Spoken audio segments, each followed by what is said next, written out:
Hello everyone and welcome back to Kanen Coffee. Here we have this beautiful Breville Oracle espresso machine. Now for this machine we replace the water pump, the one that you see right here.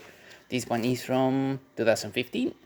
And we also replace all the O-rings that you see from here, from the boiler, from the steam boiler, as well as from the brew boiler, as the gaskets were leaking out steam and it was causing other problems with the machine. So yeah, that's what we did with this espresso machine. So starting with one shot of espresso, we're gonna test this machine out.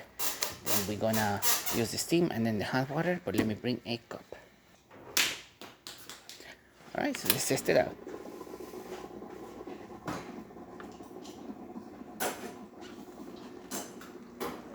This machine takes around 8 seconds of pre-infusion, and that's the settings that the customer made.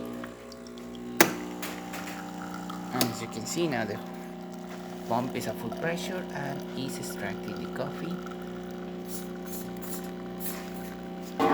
Nice color, good crema forming at the top, and great quantity, 2 ounces.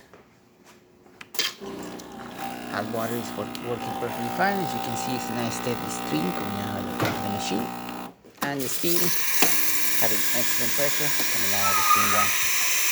And there you have it, Breville Oracle working once again. So thank you so much for preparing Kanen Coffee. Please subscribe to our channel for more good days every day, and thanks for watching.